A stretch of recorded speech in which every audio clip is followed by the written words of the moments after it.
I felt I was seeking a deeper level of freedom, of conversation, and of deep experimentation inside of myself of what would be available if I stopped. Welcome, bienvenue, bonjour to the Beautiful Soul-Led Life podcast.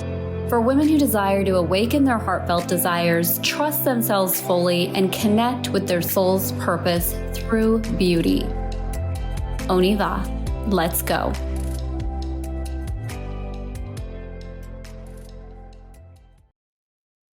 Hello, bonjour. This is Marino, Elegant Femme, and this is the Beautiful Soul-Led Life podcast.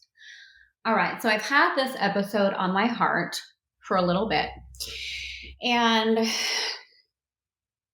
my intention in sharing this with you is that you experience, feel, and gift yourself an opportunity for more freedom, more choice, more trust, and a deeper level of experience in whatever way you're seeking. So, I want to talk about gifting ourselves permission to let go of things, and particularly alcohol. So, as I share this episode, I want to be really clear. I'm not saying there's anything wrong with drinking alcohol. I'm not saying it's bad or that you're bad or there's no hierarchy inside of this conversation at all. I'm here to share with you my own experience with this. And again, we can look at it through the content or the context. The content being the conversation around alcohol and why we may choose to unravel this inside of our own formula if it's calling us. And the context being whatever it is that may be a default inside of our formula that we recognize is no longer serving us, that we gift ourselves permission to let it go, to experiment, to experience what life might be without that.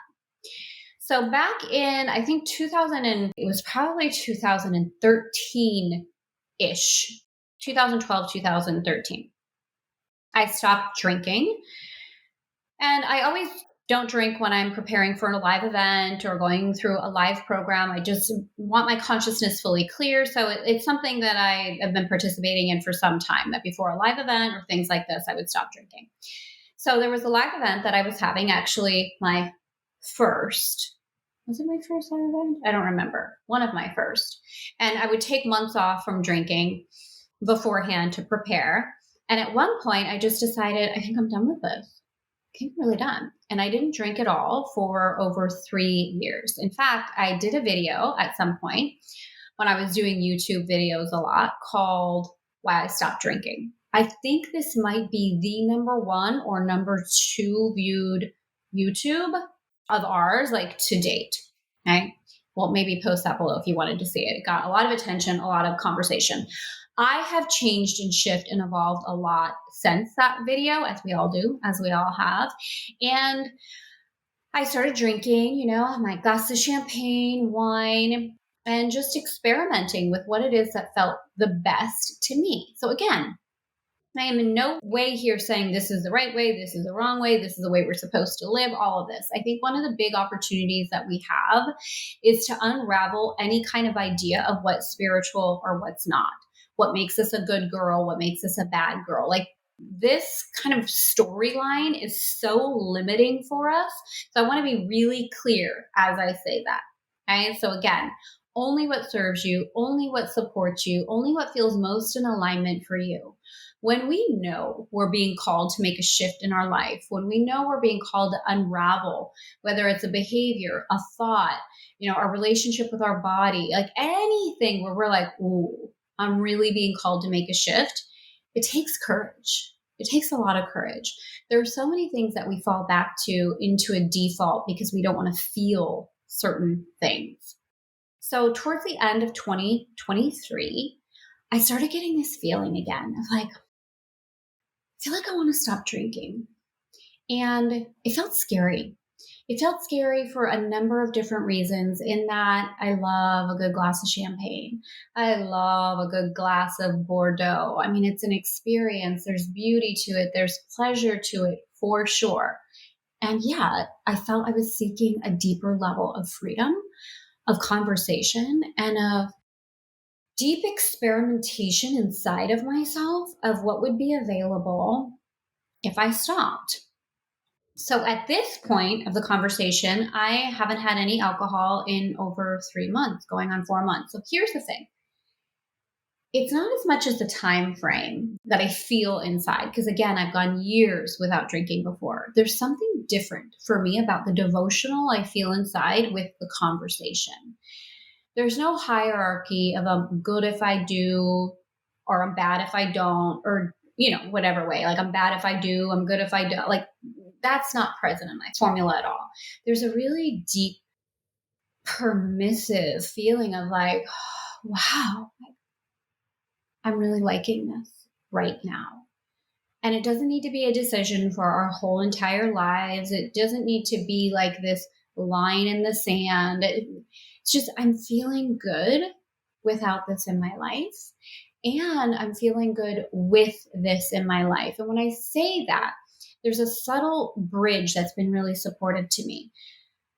The idea of loss, the idea of taking something out of our lives can really activate the FemmeTypes, this fear of loss. Like, a lot of us don't allow ourselves to move into the next level because of this idea of, what am I going to lose?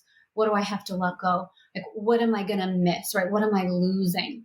And so whenever we consider a decision like this, whether it's a shift in body image, no longer drinking, no longer complaining, like whatever we're looking at not having as much of in our life, what's really important is to look at, and this has been so helpful for me, what I am receiving, what I am gaining, what it is that I am committed to, what it is that I am receiving. Because if I was to say to myself, oh my gosh, I will never again enjoy a glass of Bordeaux, like even saying it out loud, my nervous system starts to ramp up. So looking through that lens isn't supportive to me. The feeling of each day of like, wow, I feel more alive and in tune and aware, and a deeper level of my intuition speaking to me. I'm available for more right now inside of this context. That feels good. Like, the level of conversation I've been having inside of myself has never been available to me up until this point. The meditation twice a day that I'm committed to, like this beautiful level of conversation around what am I receiving because I made this choice, instead of what am I missing out on. I think this is a really powerful point of focus. Say, for example, you're looking at shifting into a new body relationship that you want to, and I'm going to put this in quotes again because of this conversation, like lose weight or lose a few pounds. Like, instead of looking at, oh, I can no longer have this or have that, or like all the things that we're going to miss out on, it's, what am I gaining? What am I receiving? What is the devotion to? Like, this is so, so, so supportive. Now, you may be interested, you might not be, but you may be interested in kind of the logistics of this. So one of the things for me that I was looking forward to at the end of the day was having a glass of red wine. A beautiful glass of wine, like unwinding at the end of the day. And one of the things that's been really, really supportive to me around that conversation, again, is to let go of the, what am I missing? What am I not going to be having? And into the experience of, what am I receiving? What am I gaining? What is it that's available to me because I have made this decision? And so for me, I have swapped out like the nightly glass of wine with a couple of non-alcoholic alternatives that I absolutely love. So I'll put a couple of the alternatives that I've been loving just to unwind at the end of the day. Pocket Theory has some really good things. Just even having a special drink like grapefruit juice with club stuff. Like, there's so many different things. We get to look at the ritual that we're setting up for ourselves and kind of the default pattern. Also, I've been really paying attention to the feeling that comes up that has me feel inside like, oh, I'd really like a glass of wine right now. And it has been extraordinary to really gift myself permission to feel the space in between the emotion of like, oh, something's bubbling up right now that I don't really want to feel, or I wouldn't have allowed myself to feel because the default was, I just want to relax. Like, I just want to relax with a glass of wine. And knowing that I'm committed to a different level of conversation inside, the feelings that have surfaced that I've allowed myself to feel, whether it be emotion or anger or distraction or contraction or sadness, like whatever it might be, gifting myself permission to feel that and to move through it has been unbelievably powerful. So you might just want to experiment with this. Like if this is speaking to you and you're thinking like, this has actually been calling me as well. I'd like to experiment. I'd like to consider not having any alcohol for a week and see what comes up inside of me and witness myself, witness the conversation that's present, witness the space that I go into for the default when I reach for it, when I have a craving, when I'm reaching into that temptation of this. And instead sitting with ourselves, leaning back and really listening and feeling and allowing whatever's surfacing to come to the surface. It's really been extraordinary. So again, I will put some of the alternatives that I have been really enjoying. I mean, it's extraordinary what a non-alcoholic beer is like, honestly, right? Like a non-alcoholic beer and some gluten-free pizza. And I am so happy. I am so happy. There are even some really beautiful red wine alternatives that I found that it's just, they're beautiful. Really, really beautiful. So I've been really enjoying this. I wanted to bring it forward again with a couple of different intentions. One, that you gift yourself permission to feel into this conversation for yourself. Perhaps you've been called to shift into non-alcohol yourself and see how that feels and see what comes up and see if it's something that you want to experiment with. Not judging yourself of I'm good if I do, I'm bad at like all of that, letting all of that go. There's no hierarchy in the conversation. And an additional intention for us to all lean back and look at our behaviors, look at our defaults, look at the things that we typically reach for in life and consider, is there something else here for me? Is there something else I'd like to experiment with? Is there an experience that I'm seeking? That's a beautiful way to look through our lives. It's not, I'm giving this up or I can't do this. It's, I'd like to experience myself this way. I'd like to experience myself in this world this way and see what's available to me. It's such a potent conversation for us to have. It allows so much liberation, so much freedom, so much choice, and really this gorgeous activation of your true power. So when we look at this from the FemmeType perspective, the indie supporting in who do I want to know myself as right now? What is this reflection that I'm being called to experience about the woman that I am?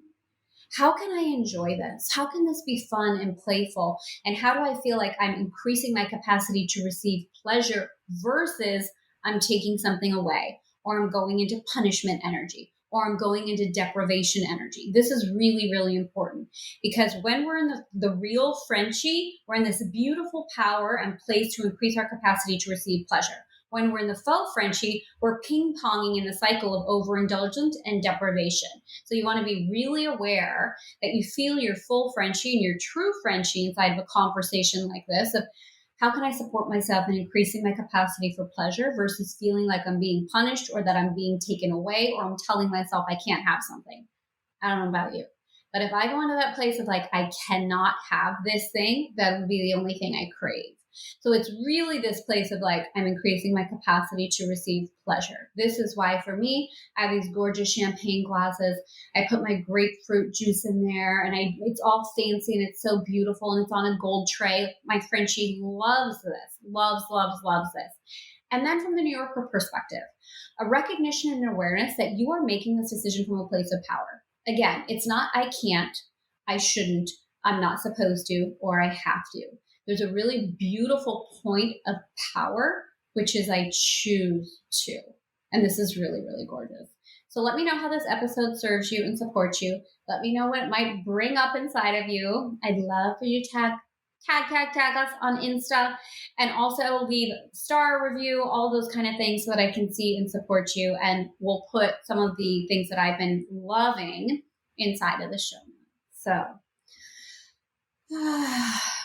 trust yourself to listen inside and experience and experiment with whatever shift you're being called to make.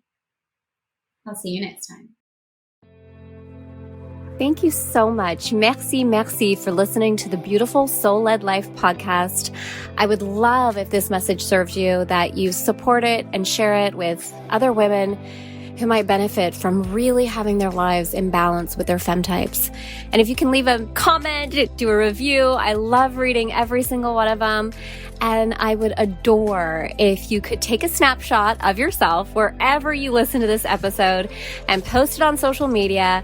My Instagram is elegantfemme1, and I'd love to see you, share you, and just celebrate with you as you are moving into creating, experiencing, and claiming your own beautiful soul-led life.